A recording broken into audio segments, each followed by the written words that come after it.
What is up, guys? You got NotTheWorst here, bringing another Black Desert online video, and today we're taking a look at the patch notes for August 4th. We got some new events going on, huge stuff going on in the NotTheWorst scene, so let's check everything out. First up, we got the announcement of the Summer Season Tuvala Cup event that's going to be running. They just said because of the good interest they had for the Best in Class and Best in Trials, they're going to run a 3v3 Tuvala Cup tournament that's going to be coming up pretty soon. Currently that link to that is broken, so can't quite pull that page up. However, it's pretty straightforward 3v3 tournament in seasonal gear coming up very soon, so that's gonna be pretty exciting. I'm sure there's a lot of Corsairs running around. Maybe see some people re-rolling using that timepiece to a different class or maybe their main class to try and participate in this, but we'll see as that comes out.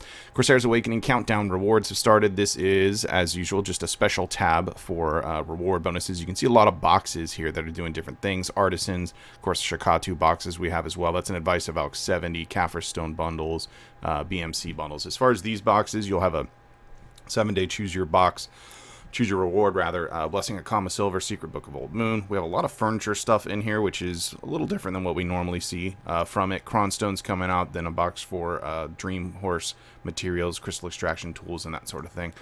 From there, we have 5 weeks of Pearl Blessings event. You see what kinds of rewards you can get with 5 weeks of Pearl's Blessings. This link also not currently working, so we'll have to see what that exactly gets us, but we got 5 weeks of it, so won't quite be missing out.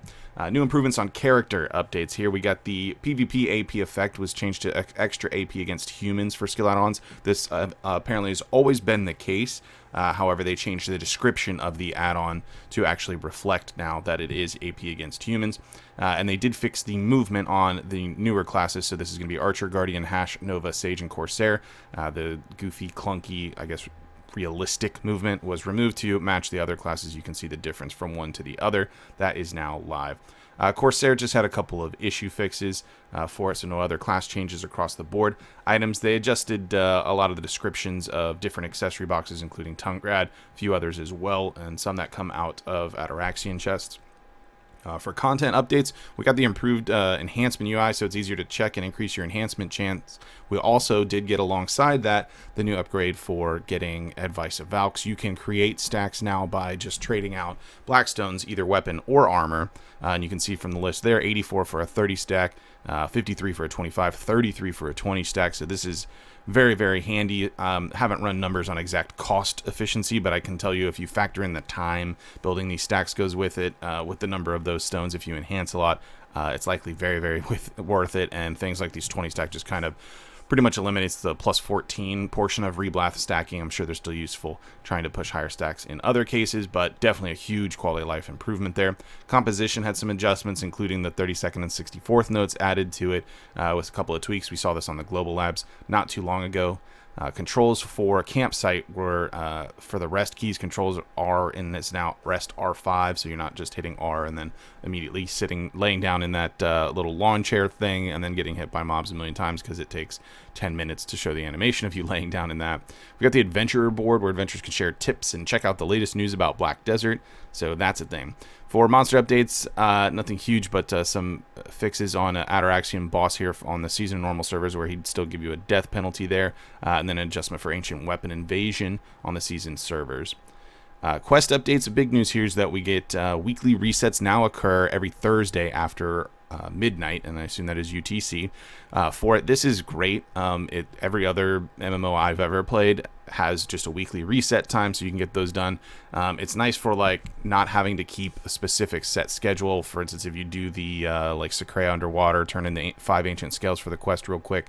If you do that on a Saturday, guess what? You have to wait 7 days until that Saturday at that exact time. Maybe you're not on then, so then it pushes another day. Kind of annoying. Now you can just make sure you get it done before the reset, so you get it done on Wednesday sometime there, and you can do it again the next day just based on your availability. Some people have lives beyond BDO. I don't know who those people are, but this kind of helps them out a little bit from there.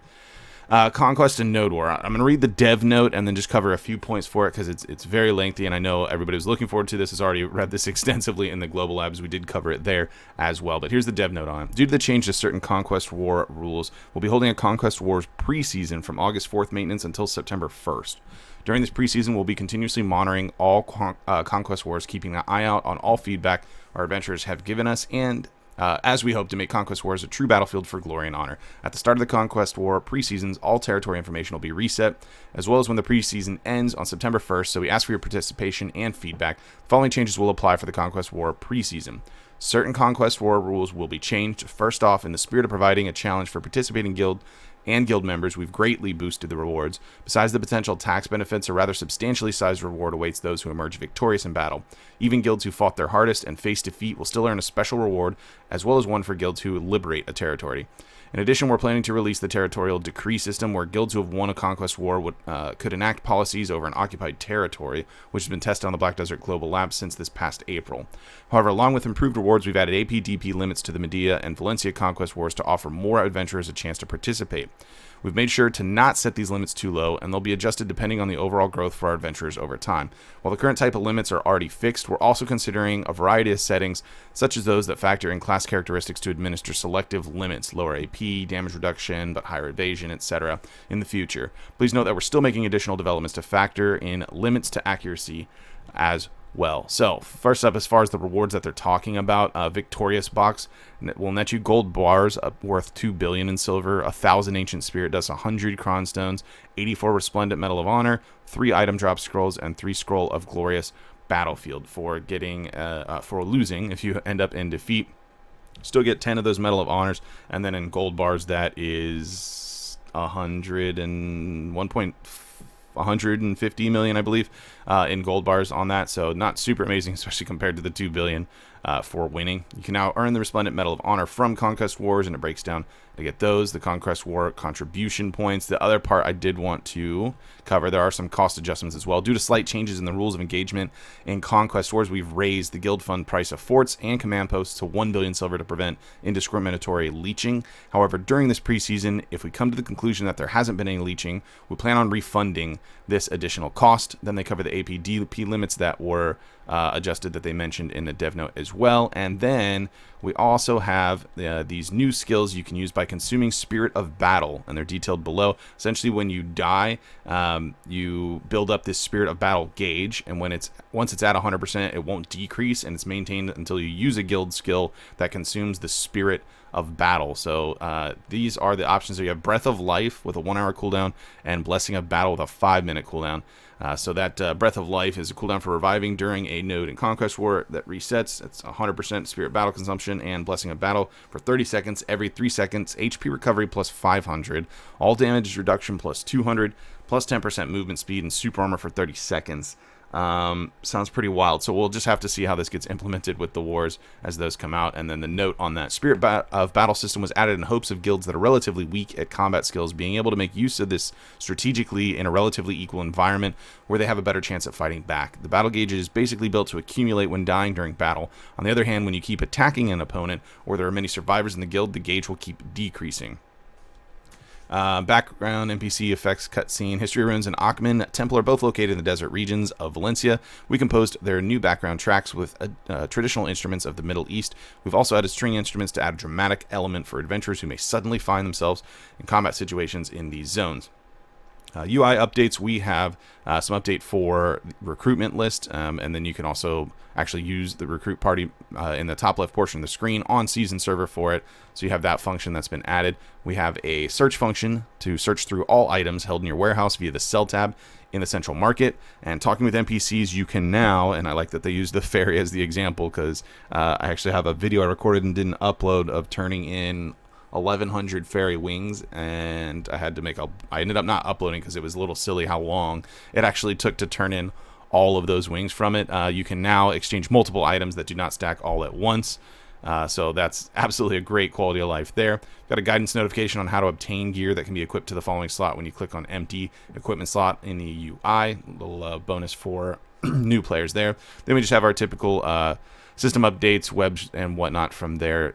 So let's jump over to the Pearl Shop and take a look. There is one package I really want to talk about out of this. It is not this one, but we have the Hot Summer Super Duper Premium Pack for 15,860 pearls on a purchase limit of 5. You can get 6 outfit boxes, 100 Artisan Memories, then a bonus of 50 stack, 500 Cronstone, and 30 Valk's Cry.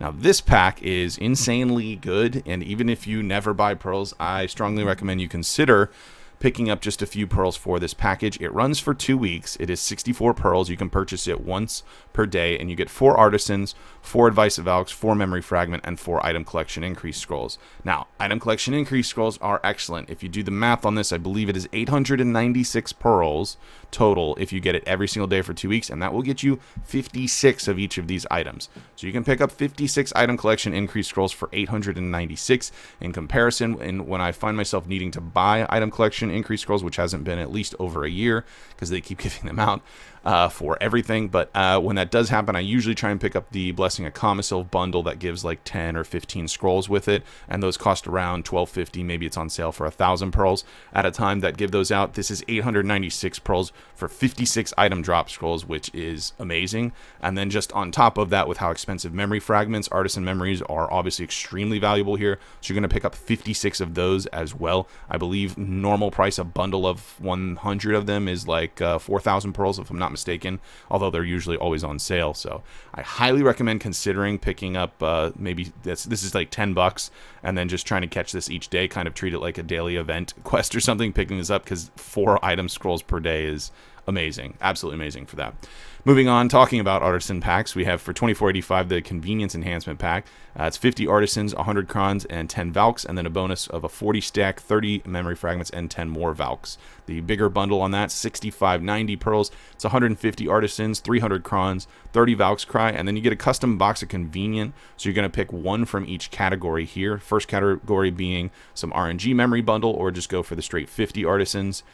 For it, then you're going to pick between 3 Advice of Destiny, 2 40 stacks, or 1 50 stack, and then you'll choose 20 memory fragments, an enhancement help kit level 2, or 3 Advice of Memory. We've got the custom buff box for 1250 pearls, similar to what I was just talking about in loot scrolls. So this one you'll pick whether you want Blessing of Comisil or the Book of Old Moon. Then you can choose, do you want those 10 item drop scrolls, 5 combat scrolls, or 2 life skill, and then finally you choose another from the list, another 7-day Book of Old Moon or Blessing of Comisil, as well as an enhancement kit level 2 in the options there. Monster Pet 2+1 pack, so you get 3. It's 2,200 pearls, and you select from the monster pets that are available. The Giddy Up Dream Horse pack is 31.50. It's got 11 skill change coupons for your mount, 200 Cron Stones, 2 Celerity Draft, 2 Stonetail Windmill, and 2 Rare Courser training boxes as well. The Fine Horse of the Day pack is 200 pearls. This is a daily reset as well. Skill change coupon each day available to you with a mount XP scroll as well. We've got Calpheon Storage plus 20 slot pack on sale for 464 pearls. Same for the Valencia. The Life XP transfer coupon is 20% off. It's 1760 pearls. If you're looking to do that and maybe switch over, maybe you had it on your main and you want to switch it to an alternate character, definitely a good time to do it while it's on sale. And our weekly outfit this week is the Lord Red Premium outfit set. As always, 2720 pearls on that. So you need to pay attention to your pre-orders for trying to pick up some outfits for Kron. Just as a PSA, it's not mentioned in these patch notes, but they did post a notice, so I want to let everyone know now. They did announce that on the August 11th update, we are going to see an increase in the silver cost of certain pearl items, is the way it was worded, but we're talking about costumes here. They didn't say in that notice exactly what the cost is going to be, but they did say that the Valk's Cry and Cronstone that are yielded from it will also follow accordingly. So let's just, for ease's sake, let's say right now, I know it's 335 and you get 330 Cronstones out of it. Let's just say it's 300 mil for a costume now and you get 300 Cronstones. What they're saying is if the price of silver is increased to 600 million silver per costume, you will also get 600 Cronstones from melting it. So the Cronstone yield is the same. What actually changes here is the whale side of it. You'll be able to spend X amount of dollars on your costume and you'll get more in-game silver for it, due to the value of silver overall for it is why those adjustments are made. So want to let everyone know that if you're picking up costumes, hold on to them for now before you go melting those away. I don't know if it'll retroactively impact them, but it likely should. So just keep that in mind. You might want to hold off on those enhancing sessions, melting down your costumes you get off the marketplace until the next week. So that's going to be it for this one. Let me know what you guys think about what's going on in the comments down below. If you did enjoy the video, be sure to like it. If you're new to the channel, be sure to subscribe so you get notifications when new videos go live. And if you'd like to catch me playing live, there is a link to my Twitch page in the description down below, so you can jump on over there and drop a follow as well. With that said, that's going to be it for this one. I want to thank everybody for watching, and I will see you next time.